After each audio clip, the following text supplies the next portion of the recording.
Miren, ya había leído sobre este caso y la verdad pensaba hacer un video cuando me enteré. Esto ocurrió el 8 de abril. Yo leí por ahí información como el día 9, 10, algo así, y la verdad es que se me olvidó. Pasan tantas cosas que es imposible, pero hoy hay nueva información que está publicada en Animal Político en una columna de Alberto Pradilla sobre este caso, sobre un asesinato de los nuevos guachos de López, de la Guardia Militar de López, estos que los hemos visto cometer ya pues prácticamente todos los atropellos que cometían los otros, toda la violación de derechos humanos que cometían los otros, cuando menos ya cometieron una vez cada uno de esos delitos que se suponía que ya no iban a cometer. Fíjense lo que dice Alberto Pradilla. Jorge Alberto Rivera Cardosa, de 42 años, murió por disparos de la Guardia Militar de López el pasado 8 de abril en Nuevo Laredo, Tamaulipas. Manejaba su vehículo muy cerca del puente internacional cuando recibió un balazo en la cabeza desde una patrulla que estaba en medio de una persecución.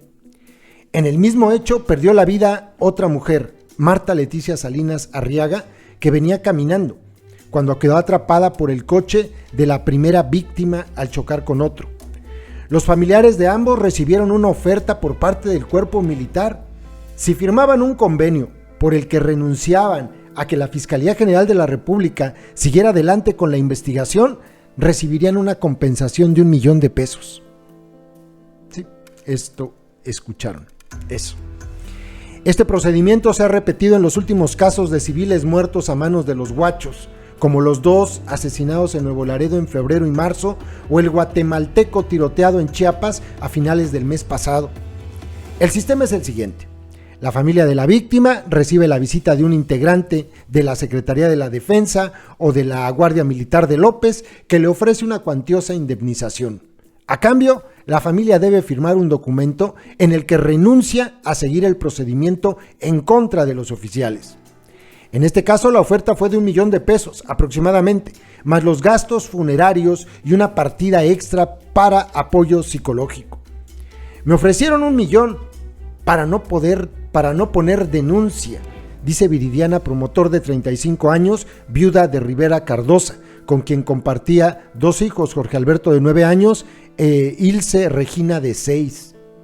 Cuenta la mujer que tardaron 3 días en entregarle el cuerpo de su esposo, que el primero de ellos, cuando estaba en el servicio médico forense, apareció una persona uniformada que se identificó como miembro de la Guardia Nacional, y otras 3 que dijeron ser de la Comisión Ejecutiva de Atención a Víctimas.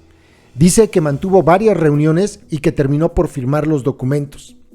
Promotora asegura que no sabe ni qué firmó durante aquellos días, que estaba confundida. Me dieron a entender que si les denunciaba, yo iba a pisar la cárcel por denunciarles, afirma. En otro papel decía que no iba a proceder, pero yo no traía cabeza. Y yo hice lo que ellos me dijeron que hiciera, porque pensaba que tenía que hacerlo para que me entregasen el cuerpo. En un principio, ambas familias suscribieron el convenio con las autoridades. Sin embargo, promotor dice que se arrepintió después de enterrar a su esposo en el Panteón de Los Ángeles, ahí mismo en Nuevo León. Le habían citado para recibir el cheque en las oficinas de la Fiscalía General de la República, pero decidió no acudir. Quiero que se haga justicia, que paguen lo que hicieron, afirma. Animal Político consultó a la Guardia Militar de López sobre el protocolo en casos en que los agentes provocan víctimas civiles y por qué se ofreció ese dinero a los familiares, pero al cierre de la edición no había recibido respuesta. Esto es del día 21, está publicado hoy. Fuentes extraoficiales, conocedoras del procedimiento, negaron que hubiese presiones para firmar el documento. Según estas fuentes, el proceso es el siguiente. En un primer momento son los funcionarios de la Comisión de Atención a Víctimas los que explican a la familia todas las opciones. La disyuntiva está entre aceptar la indemnización inmediata o seguir con la investigación, un proceso largo y desgastante. En caso de que acepten la oferta de los militares, estos aparecen para concretar los detalles. En el acuerdo también participa el facilitador de la Fiscalía General de la República. Al final, los que firman son los familiares de las víctimas, la Fiscalía y el cuerpo militar responsable. En este caso, sin embargo, la Fiscalía General de la República solo intervino en el acuerdo con la familia de la mujer de Salinas Arriaga. Con los allegados de Rivera Cardosa, el pacto lo suscribió únicamente la Guardia Militar de López. No sabemos cuántos casos se han resuelto de este modo, ni cuánto dinero ha desembolsado la Sedena o la Guardia Militar de López, o cuántos agentes han eludido una investigación. Animal Político documentó que la Sedena indemnizó a 187 víctimas en los últimos 10 años a través de un procedimiento opaco que evitaba la intervención de otras instituciones. La ley dice que tienen derecho a la verdad, la justicia y la reparación. Nunca vi un caso así. No se debería permitir que fuese así, asegura Michael Chamberlain, exdirector de Vinculación y Reparaciones Colectivas de la CEAP. En mi experiencia, se tienen discusiones con Marina y Ejército sobre a quién le toca pagar, pero nunca a cambio de no seguir una investigación. Esto es grave, ¿no? En vez de ayudar, nos están matando a nuestros familiares, que son personas inocentes. Mi esposo no andaba metido en nada malo, dice promotor. En el momento en el que su esposo fue asesinado, apareció junto a su vehículo una bolsa con radios, algo de droga y un arma. Testigos del suceso aparecieron en diversos videos denunciando que la Guardia Militar de López los había sembrado. Estos mismos pobladores confrontaron a los agentes que se encontraban en el lugar y realizaron protestas contra la impunidad de los uniformados. La Fiscalía General de la República nunca dijo qué hacía el arma y la droga ahí en el suelo. En esto también el caso se parece a otros anteriores ocurridos en Nuevo Laredo. A Javier, de 26 años y asesinado por guachos en febrero, los uniformados también lo acusaron de estar armado. Jacob, de 20, murió tiroteado cuando acompañaba a su esposa a hacerse una ecografía. Los soldados hablaron de una agresión previa. A Elvin Mazariegos, el guatemalteco de 30 años que fue tiroteado a unos kilómetros de la frontera en Chiapas, también quisieron acusarlo de sacar un arma, hasta que el propio secretario de la Defensa, el delincuente Luis Crescencio Sandoval, jefe de sicarios de la Sedena, reconoció que había sido un error de un soldado.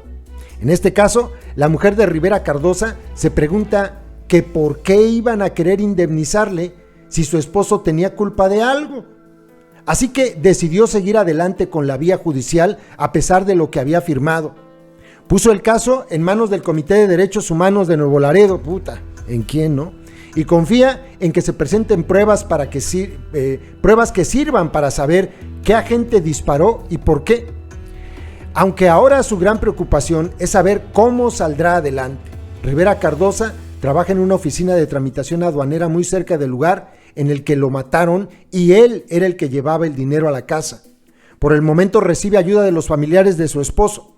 Tengo que poner en orden todo, pensar en qué hacer y cómo hacer, le dice. Por ahora sus hijos están con las clases en línea, pero ella tendrá que empezar a trabajar y no quiere dejarlos solos. Tengo que buscar la manera de cómo sobrevivir, dice. Luego tocará hacer frente al luto, el suyo y el de sus hijos. Me tiene afectada en la cuestión de por qué, cómo, si él no andaba en cosa mala, no hay explicación, no puedo dar una respuesta, dice. Nuevo Laredo lleva años marcado por la violencia tanto del crimen organizado, este es el feudo del cártel del noreste, los antiguos Zetas, como de las fuerzas estatales. La semana pasada, 30 marinos fueron vinculados a proceso por la desaparición forzada de 4 personas en 2018. La Unidad de Operaciones Especiales de la CEMAR está en el punto de mira de 34 carpetas de investigación abiertas por la Fiscalía General de la República por 47 casos de desaparición, de los que al menos 12 aparecieron muertos. Con la marcha de la Marina del municipio fronterizo a mediados de 2019 no cesó la violencia. En los últimos 2 años se tienen documentadas al menos 9 ejecuciones extrajudiciales por parte de los guachos. Estas son las primeras víctimas que se atribuyen a la Guardia Militar de López, solamente allá en Tamaulipas, porque ya han asesinado, por ejemplo, en Coahuila. Este es el nivel que maneja el gobierno. A ver, que quede claro, Cuando ocurre algo así, vamos a suponer que los sicarios de verdad se equivocaron. Primero, tienen que indemnizar a la víctima, eso es de ley. Pero también tienen que ir a juicio. También tiene que haber justicia. O sea, la indemnización es aparte. Tienen que ir a juicio y ahí en el juicio aclarar qué fue lo que pasó. Y si el sicario de la Guardia Militar que disparó tuvo la culpa, tiene que ir a la cárcel. Entonces el gobierno se quiere ahorrar todo esto. Quiere dar dinero para que no haya juicios, porque ya saben que sus muchachitos son intocables. Se advirtió que la Guardia Militar era una pésima idea. Y aquí hay otro ejemplo. Es una pésima idea. ¿Escucharon ustedes, verdad? Van en este año solamente 4 casos. 4 casos de ejecuciones extrajudiciales por parte de los sicarios de la Sedena o de los nuevos sicarios de la Guardia Militar de López. Pero les fascina tener a los guachos en las calles, ¿verdad? Es bien divertido verlos pasar y sentirse con todo el poder tras el uniforme y el arma que esconde la cobardía, porque son unos cobardes, eso es lo que son unos cobardes, no son capaces ni siquiera de enfrentar así derecho a las familias de las víctimas y explicar por qué. No, se refugian en que sus patrones, sus jefes, entre ellos el jefe de sicarios de la Guardia Militar, el tal Burcio, que por cierto anda por ahí el rumor de que lo van a cambiar por incompetente, pues los defienda. Y ya, ahí detrás de ellos, entonces ya se sienten muy, muy valientes. Más casos de ejecuciones en México. Y quieren comprar a la gente con dinero. Son de verdad de dar mucha, mucha vergüenza.